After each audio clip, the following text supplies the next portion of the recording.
Today's scripture message is from the book of Exodus, and it's chapter 14, verses 10 through 14. And if you'll read with me, please.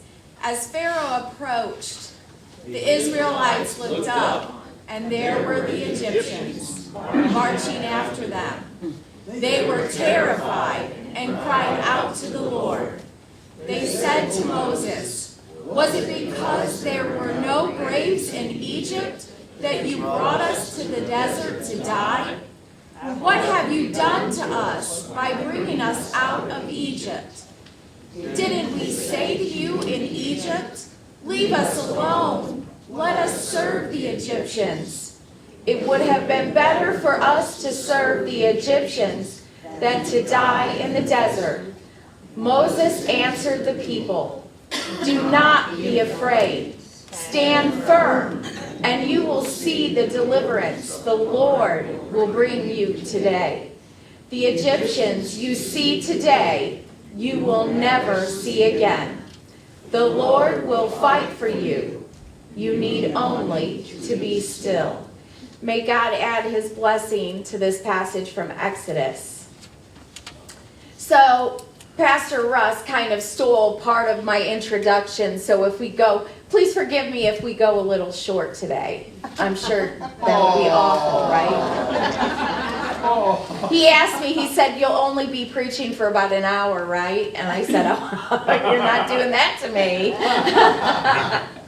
So many of you, if you came last week to the joint service, you may have seen my husband and I join the church. So, of course, the next step, the very next Sunday is everyone knows that's to preach, right?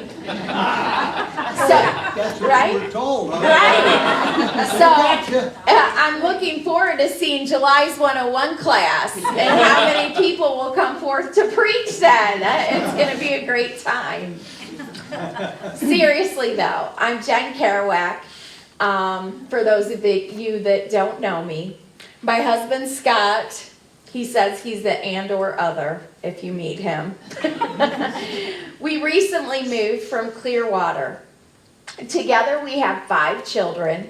We have 4 boys, Jake, Colby, Corey, and Noah.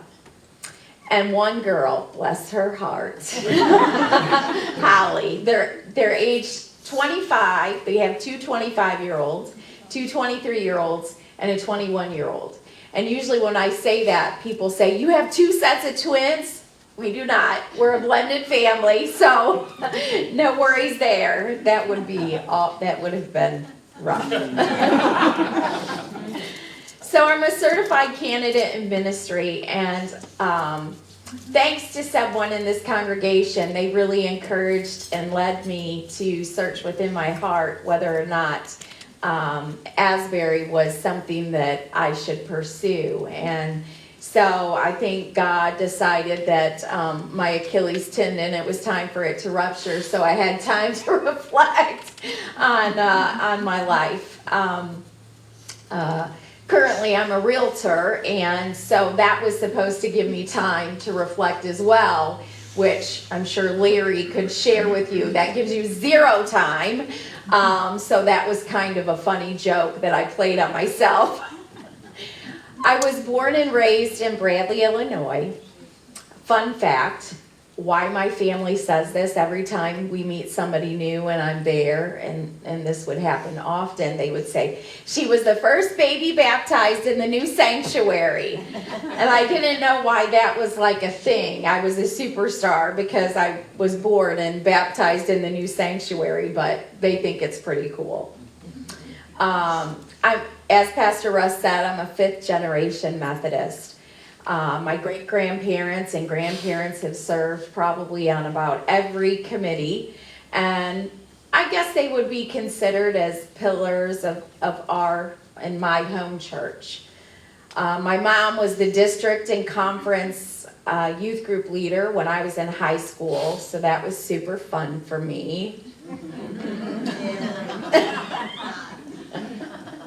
My grandparents, mom and I, along with many of my friends, because I was I guess I was maybe an anomaly because I really did think youth group was pretty cool. And so I had a large group of my friends. It was just not even a thing for me to say to them, hey, we're, having a lock-in for youth group. You want to come along? And I mean, really, truth be told, we really thought we were getting something over on the adults because the boys and girls got to sleep in the same place, at the same time. We really thought we were smart, but, it was just a way for the adults to get the youth in one place and really try and help them along the way. So my grandparents, my mom and I, we went on many mission trips, and with our church and the youth group. And the youth group retreats are some of my very favorite memories, and actually one of my kind of inspirational people as I, through this very long journey. I was first called when I was 14, and I ignored that call because I didn't think that I was good enough. And that's a long line of not thinking I was good enough. I was in the 4-H club. I know some of you may know 4-H here. I was not a pig or horse 4-Her. I was like much prissier than that. I was a sewer and a baker. But this is just a short list of my upbringing and who I am, so that you kind of know me. And although I was raised as a believer, there were many times that I fell short in my own mind. And just because I am a 5th generation Methodist, just because I was raised in a Christian home, did not mean that I automatically went where God was leading me. There's a question that we have to answer many times a day without thinking about it. The reason is there's always something seeking our attention. There's always something saying, come follow me. How many times do you sit down to do something and all of a sudden something else catches your attention? And then you're over there and you're doing that. And then you're like, why did I come into the room? That's not just with age, I don't think. I've done that a lot in my life. How many times do we do this? Where something comes to mind or flashes across our phones, and we pay attention to that. And we forget what it is that we had set out to do. Just because God calls us to do something doesn't mean that we're automatically going to do it. And it really doesn't mean that we're going to do it without failing, without falling. There are many things that we do and we will do always without thinking twice about it. We do not think about any consequences. We just move forward with it. I can guarantee you there have been probably in this room, and there will be thousands of times that you'll hear, will you do it? There are many times when we find ourselves in situations in which we face a problem in life. And we say, if only I knew what God wanted me to do. As though if we knew it, as though if we knew what God wanted, we would just do it.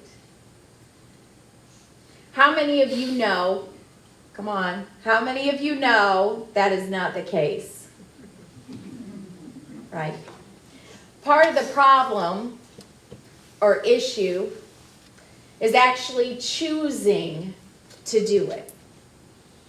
Most of us know enough of God's will to carry us through a lifetime, but we are not convinced that we want to do God's will, we automatically know that it's going to cost us something.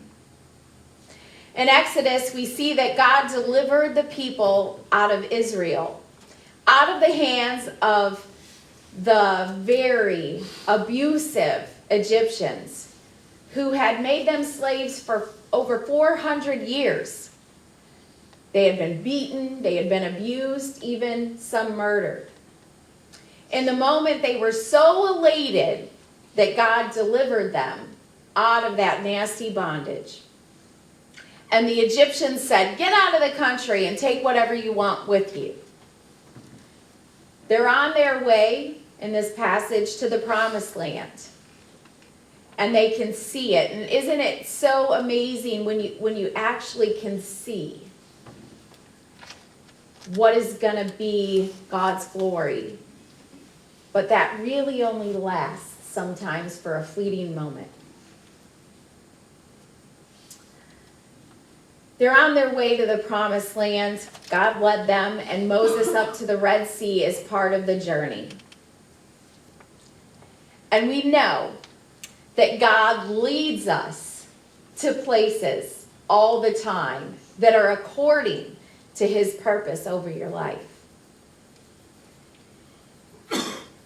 Back at the ranch, the Egyptians, over their fear of God and of Israel, of the God of Israel, and reality really began to sink in of everything they lost. They realized their slave labor was gone, and so were their possessions. The Egyptians then decide to go, and they're going to bring those people back. And isn't that what the enemy does in our lives every day? Isn't that what happens to us? The enemy is out there to distract us from God's call. God will set us up for success, and the enemy will enter in to destroy God's plan. So the Egyptians go to bring the people back and make them slaves all over again. They thought that this would be easy because they knew that the Red Sea was right there in front of them as a distractor, as a destroyer. The Egyptian army behind them, they would just be trapped and have nowhere to go. When God's people realized the Egyptians were coming after them with soldiers and chariots, they panicked. We often panic, don't we? When we see whatever it is that is blocking our way, that is stopping our progress, that is stopping us from God's will, we panic. Fear will take over, as it did with the Israelites. They did not have swords or spears or an organized army. They were just a people seeking the promised land. The Red Sea in front of them, the Egyptians were closing in from the rear. Isn't that how it often is? We see the purpose of God over his will over our lives. We feel him calling us. A strong urging, a strong feeling. You feel yourself being pulled into what God wants for your life because it's just in us. We feel the Spirit moving us. And then we don't go. We don't go because if we go and it doesn't work out, we would be left with explaining to everyone why it didn't work out. Or maybe it's not other people's perception of us or the fear of failure. We think there's no way I could ever do this. There's no possible way that I'm going to make this happen without falling. Who has had an Israelite moment? Let's be honest. When you're leaving behind the bondage of your decisions that you make from your own desires, and just when you go to dip your toe into that pond, fear sets in and you just can't move. You become paralyzed by your own thoughts. I'll tell you what, that was a very enlightening moment for me. As a certified candidate in ministry, we have to go before the DCOM, and I was going the licensed local pastor route. So that means, what that means is that I didn't have to go to seminary, that I would have to answer these questions, and then there's a course of study that you go through. But you can't go through the course of study until you answer the questions. But the questions are pretty difficult, really are. And so I would go before the district and they would say, have you answered the questions? Where's your paperwork? And I would say, yeah, I'm having trouble with those questions. I'm having trouble. And they would say, well, how are you going to move forward? Because they truly want you to move forward. They're not there to say, this is not God's call for your life, but they're there to make sure that what is on your heart aligns with the Methodist Church and our beliefs and our mission. And so that happens like 3 times. I'm embarrassed to say, but I shouldn't be. But I'm here to encourage you. So we'll say about 3 times I went before the district committee. And this last time, there was a pastor who was leading. They break you out into little groups and they talk to you about, what you're doing, where you're going, things you've read, things you've done. They ask you about your journey. And the pastor said, I think that you need to go to counseling. And I said, what? That's so rude. I need to go to counseling. Who says that? And he said that because he said, I'm going to tell you that what I feel is happening here. Really, I hear this. That you have paralyzed yourself. That you're paralyzed from moving forward. For whatever reason. We see all that God is doing with your life. We've read your manuscripts for the messages that you've given. We feel that as you come before us and you describe all that is happening and all that has gone on since we last talked with you.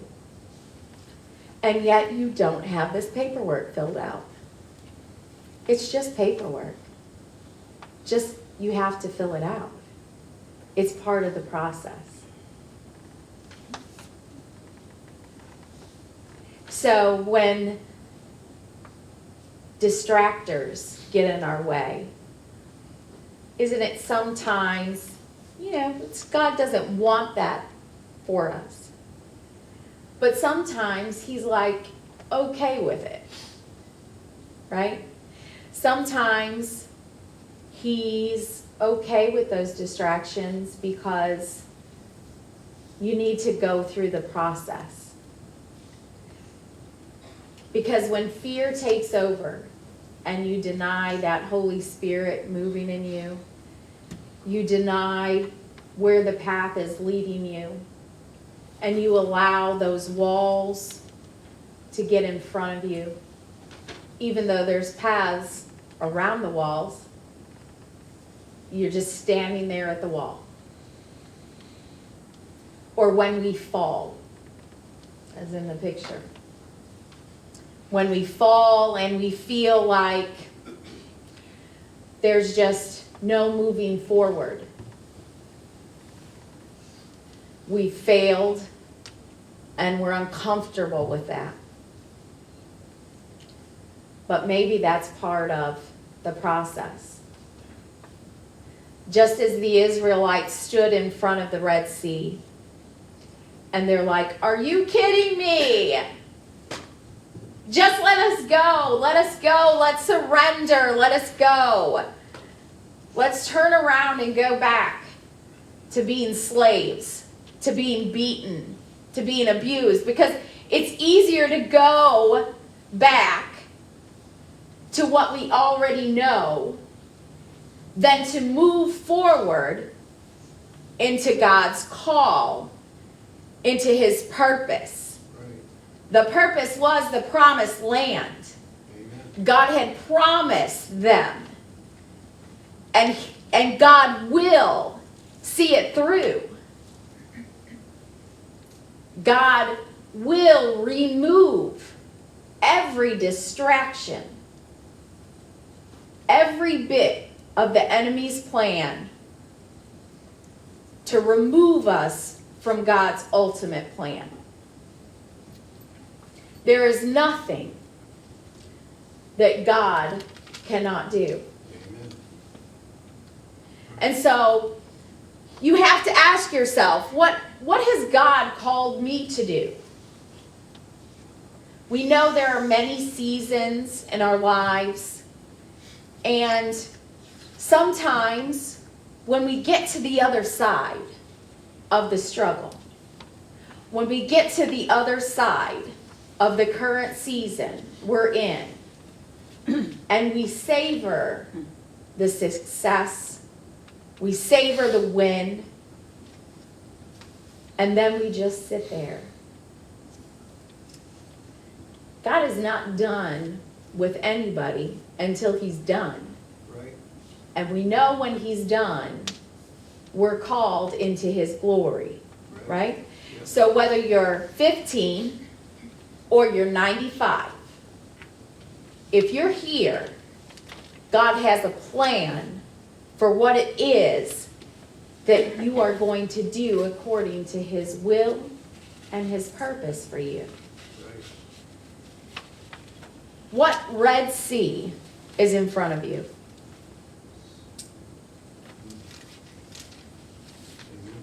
What distraction has taken you over? Are there things that you know, you hear, they're right here. They're right here. Is there a plan that is in the back of your head and that's where you buried it? What are you not doing that God has called you to do? What has you paralyzed? I can tell you, when this happened with my Achilles tendon, my husband can attest that in the midst of all the pain that, my tendon had ruptured, in all that pain, I was saying, oh my God, no, no. Oh my God, no. Please no. Please no. Because here, not in here, was real estate. I mean, it's busy. I had work to do. I had all these things to do and a living to make for my family, and I had all this stuff going on. No, please, God, no. Please. But that was here and here. And we know that if you're not right with here, it's not going to be okay here. Amen. Right. That things happen, and if you really sink into time with God, if you really allow yourself and submit yourself to God's will, he'll lead you out of that. Amen. So just as the Israelites thought that either their life was over or they were going to turn and run back to the Egyptians, we know what miracle came out of that. Yes. We know that Moses, with God, split that Red Sea. Amen. And all of those Israelites marched on towards the promised land.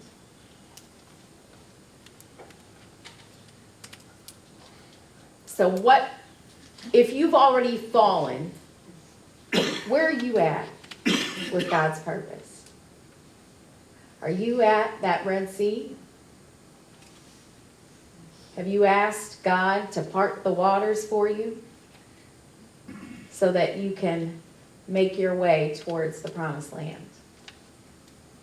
Amen. I would say just let yourself to marinate in that. Allow yourself to ask God to remove whatever has paralyzed you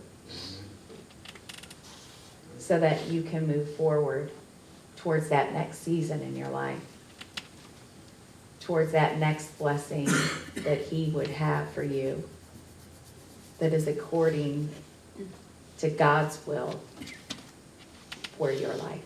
Amen. Amen. Right.